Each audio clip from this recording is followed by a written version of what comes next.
Part 2 में हम देखेंगे गेट का सेकेंड यूज़। यहाँ पर हम गेट को फ्रेजल वर्ब की तरह यूज़ करेंगे।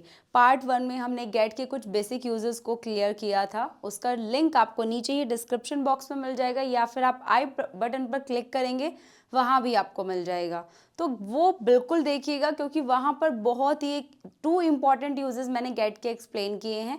आज हम गेट को फ्रेजल वर्ब की तरह यूज़ करेंगे। फ्रेजल वर्ब में जब गेट यूज़ होगा तो वो अलग अलग मीनिंग उसका आएगा, अलग अलग तरह से यूज़ होगा। तो फर्स्ट देखेंगे हम गेट अप। गेट अप आपने बहुत सुना होगा और एक वेकअप भी होता है, वेकअप भी बहुत सुना होगा। दोनों का मतलब होता है उठना, लेकिन दोनों में एक छोटा सा डिफरेंस ये है, वेकअप मतलब होता है जब आप बस आंखें खोल लेते हो और जग जाते हो, उसे हम कहते हैं वेकअप। लेकिन जब आप बिस्तर से उठ जाते हो उसे हम कहते हैं गेटअप। इसीलिए मैंने यहाँ लिखा है उठना या खड़ा होना। अगर आप चेयर पर भी बैठे हैं तब भी उस चेयर से उठने के लिए हम गेटअप का यूज़ कर सकते हैं। तो गेटअप मतलब उठना। जैसे कि I have got up just now, मैं अभी अभी उठी हूँ, I have got up just now. Get की थर्ड फॉर्म गॉट, इसीलिए यहाँ पर गॉट अप आई, ये हमारा प्रेजेंट परफेक्ट टेंस है, इसीलिए वहाँ पर हमने वर्ब की थर्ड फॉर्म का यूज़ किया है। सेकंड देखते हैं, get him up from here. Get him up from there, उसे वहाँ से उठा दो, गेट हिम अप। यहाँ पे अगर आप किसी ऑब्जेक्ट के लिए बात कर रहे हैं तो उसके गेट के ठीक बाद वो ऑब्जेक्ट आपको यूज़ करना है। Get him up from there, उसे वहाँ से उठा दो। अगर कोई लड़की है तो यहाँ पर हम हर का यूज़ करेंगे।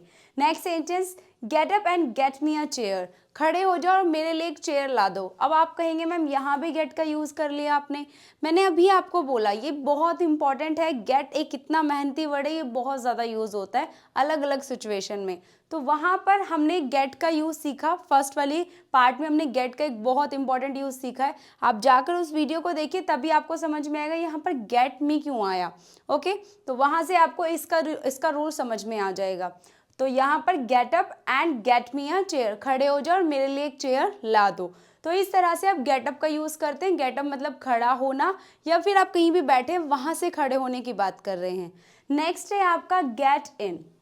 गेट इन हम यूज़ करते हैं जब आप ऐसे वाहन में ट्रैवल कर रहे हो जहाँ पर आप बस बैठ कर ट्रैवल कर सकते हो, खड़े नहीं हो सकते। जैसे कि कार, यहाँ पे सेंटेंस लिखा हुआ है get in the car, car में बैठ जाओ। गेट इन मतलब बैठना, लेकिन किसी ऐसे वाहन में ट्रैवल कर रहे हो आप जहाँ पर सिर्फ आप बैठ कर ट्रैवल कर सकते हो, आप चल नहीं सकते, आप खड़े नहीं हो सकते, आप मतलब सिर्फ बैठकर ही आपको ट्रैवल करना होता है, तो उसके लिए हम गेट इन का यूज़ करते हैं। राइट, नेक्स्ट सेंटेंस है I was getting in the car, मैं कार के अंदर बैठ रही थी। लेकिन जब आप ऐसे वाहन की बात कर रहे हैं जिसमें आप खड़े भी हो सकते हो, चल भी सकते हो, सो भी सकते हो, उसके लिए हम गेट इन का नहीं, हम उसके लिए हम गेट ऑन का यूज़ करते हैं। गेट इन ऐसे जिसमें आप सिर्फ बैठकर ट्रैवल कर सकते हो, और गेट ऑन ऐसी गाड़ियाँ या ऐसे वाहन जिसमें आप खड़े भी हो सकते हो, बैठ भी सकते हो, चल भी सकते हो, लेट भी सकते हो। जैसे कि यहाँ सेंटेंस लिखा है गेट ऑन द बस, बस में बैठ जाओ। क्योंकि बस के अंदर आप खड़े भी हो सकते हो, ट्रैवल उसमें खड़े होकर बैठकर आप चलकर ट्रैवल कर सकते हो, तो इसीलिए यहाँ पर आ रहा है गेट ऑन द बस, बस में बैठ जाओ। Next sentence, he was getting on the bus, he was getting on the train, यहाँ पे द है। Okay, he was getting on the train मतलब वो ट्रेन में बैठ रहा है, वो ट्रेन में बैठ रहा है। ये आपका प्रेजेंट कंटिन्यूअस टेंस है, इसीलिए गेट जो है उसमें आईएनजी लग के गेटिंग बन गया। He is getting on the train. अगर आपको ये अभी भी थोड़े रूल समझ नहीं आ रहे हैं तो आप प्लीज़ पार्ट 1 को देखिए, मैंने आपको वहाँ पर एक्सप्लेन किया है कि गेट के ये जो फर्स्ट सेकंड थर्ड फॉर्म है, ये इसके अकॉर्डिंग मतलब ये ना टेंसेस के रूल्स के अकॉर्डिंग, मॉडल वर्ब्स के रूल्स के अकॉर्डिंग चेंज होता रहेगा। तो आपको टेंसेस पता होने चाहिए, तभी आपको पता चलेगा यहाँ पे गेटिंग क्यों बन गया, क्योंकि ये प्रेजेंट कंटिन्यूअस टेंस है। अगर आपको टेंसेस आते हैं तो आपको ये सभी रूल समझ में आ रहे होंगे। इसके लिए मैं कोई पर्टिकुलर एक रूल नहीं बता सकती कि गेट यहाँ पे इस तरह से यूज़ होगा।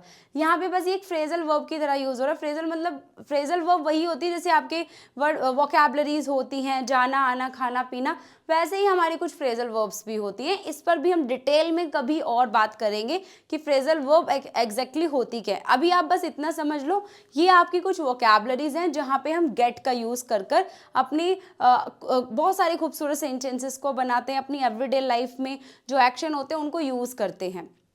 तो यहाँ पर गेट ऑन मतलब ऐसे ऐसे गाड़ी में बैठकर ट्रैवल करना या ऐसे वाहन में बैठकर ट्रैवल करना जिसमें आप चल सकते हो, खड़े हो सकते हो, लेट सकते हो, तो उसके लिए हम गेट ऑन लगाते हैं। अब बात करते हैं उतरने की। अगर आप ऐसे वाहन जिसमें सिर्फ आप बैठकर ट्रैवल कर रहे हो जैसे कि कार, राइट, अब उससे उतरना चाहते हो तो उतरने के लिए हम यूज़ करते हैं गेट आउट, राइट। जैसे आप कार से उतरना चाहते हो तो यहाँ के लिए हम यूज़ करेंगे गेट आउट, बाहर निकलना। जैसे get out of the car, car से बाहर आ जाओ, कार से बाहर निकल जाओ। यहाँ गेट इन के लिए चढ़ना और गेट आउट के लिए बाहर निकलना।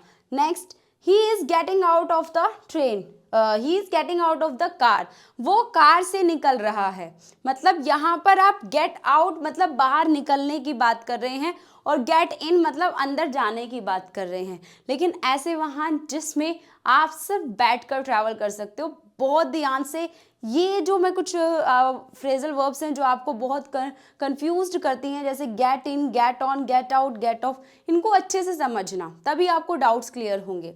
तो यहाँ पर गेट आउट हम यूज़ करेंगे कार से बाहर निकलने के लिए। अब ऐसे वाहन जिसमें आप खड़े होकर, बैठकर, लेट कर आराम से ट्रैवल कर सकते हो, उसके लिए हमने यहाँ यूज़ किया था गेट ऑन। लेकिन ऐसे वाहन से बाहर निकलने के लिए हम यूज़ करेंगे get off, right, get off. उसका भी मतलब होता है उतरना। जैसे कि गेट ऑफ द बस, बस से उतर जाओ, gate off the bus. I am getting off the bus, मैं बस से उतर रही हूँ। तो ये 4 जो फ्रेजल वर्ब्स हैं ये बहुत इंपॉर्टेंट फ्रेजल वर्ब्स हैं।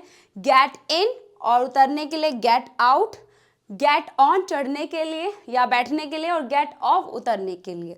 तो ये 4 फ्रेजल वर्ब्स आपको बहुत कंफ्यूज्ड करती हैं। बहुत सारे स्टूडेंट्स मुझसे पूछते हैं ma'am gate in, get on कैसे यूज़ करेंगे, गेट ऑफ कैसे यूज़ करेंगे। तो आई होप आपको ये डाउट क्लियर हुए होंगे। चलिए अब बाकी की फ्रेजल वर्ब्स देखते हैं। नेक्स्ट है आपकी गेट स्टार्टेड। इसका मतलब होता है शुरू करना, शुरू करना। जैसे कि लेट्स गेट स्टार्टेड, चलो शुरू करते हैं, चलो स्टार्ट करते हैं। Next sentence, I got the office and got started working, मैं ऑफिस पहुंची और मैंने काम करना शुरू कर दिया। तो यहाँ पर भी गॉट का यूज़ हुआ, यहाँ पर भी गॉट का यूज़ हुआ। ये दोनों वर्ब की सेकंड फॉर्म है।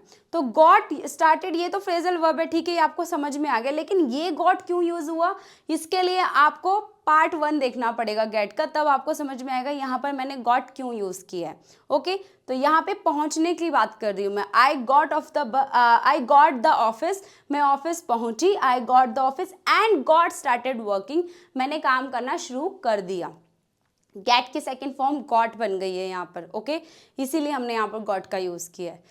तो आई होप आपको गेट स्टार्टेड भी क्लियर हुआ होगा, मतलब कि शुरू करना, कोई भी काम शुरू करना। नेक्स्ट है आपका get rid of. Get rid of का मतलब होता है पीछा छुड़ाना, किसी भी चीज़ से पीछा छुड़ाना।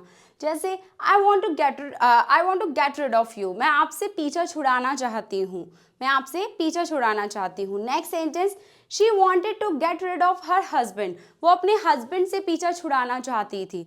तो गेट रिड ऑफ मतलब किसी भी चीज़ से पीछा छुड़ाना।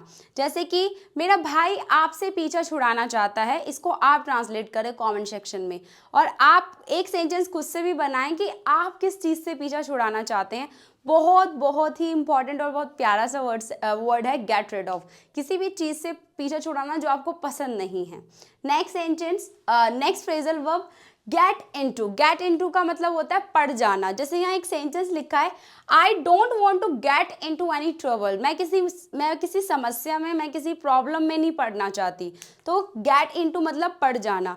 मैं एक और सेंटेंस बनाते हैं, जैसे मैं आपको किसी भी प्रॉब्लम में, किसी भी ट्रबल में नहीं पड़ने दूंगी।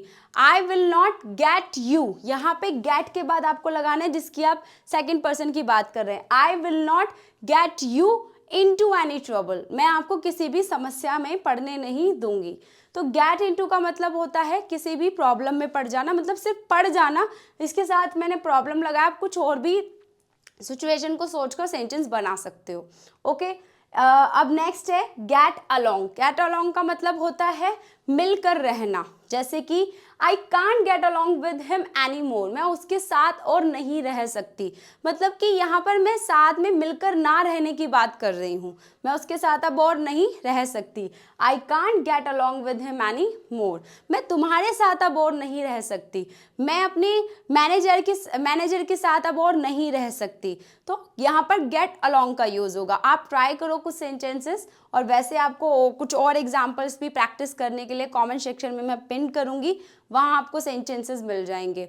और जब तक आप खुद से नहीं बनाएंगे इन वर्ड्स को यूज़ कर कर सेंटेंसेस, आपको ये वर्ड्स कभी क्लियर नहीं होंगे। तो प्लीज़ कुछ सेंटेंसेस खुद से भी बनाइए इन वर्ड्स को यूज़ कर कर, तभी आपको ये वर्ड्स अच्छे लगेंगे, तभी आप वर्ड्स को यूज़ कर पाएंगे अपनी एवरीडे लाइफ में।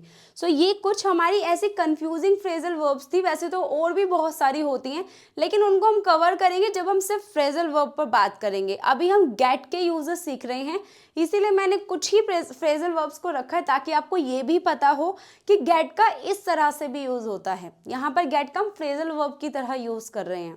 तो अभी तक मैं आपको 3 यूजेस बता चुकी हूँ गेट के। पार्ट 1 में मैंने आपको गेट के 2 यूजेस बताए, जहाँ पर हमने मेन वर्ब की तरह गेट को यूज़ किया, और सेकंड था कि जब भी हो का साउंड आए तो आप वहाँ पर गेट का यूज़ करेंगे। सेकंड पार्ट में हमने सीखा कि फ्रेजल वर्ब्स में गेट का किस तरह से यूज़ होता है। अब थर्ड पार्ट में हम बहुत बहुत बहुत एक इम्पॉर्टेंट यूज़ सीखने वाले हैं गेट का, जहाँ पर हम गेट को पॉजिटिव वर्ब्स की तरह यूज़ करेंगे।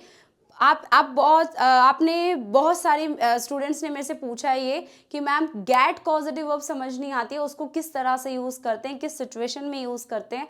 तो प्लीज़ आप नेक्स्ट वीडियो को देखिएगा, तभी आपको गेट के सभी यूजेस क्लियर होंगे। तो अब हम मिलेंगे नेक्स्ट वीडियो में, जिसमें हम सीखेंगे गेट का कॉजेटिव वर्ब का किस तरह से यूज़ होता है, गेट एक पॉजिटिव वर्ब बनकर किस तरह से यूज़ होता है। तो चलिए अब मिलते हैं नेक्स्ट क्लास में, नेक्स्ट वीडियो में। तब तक के लिए टाटा बाय बाय, जय हिंद, जय भारत, नमस्कार।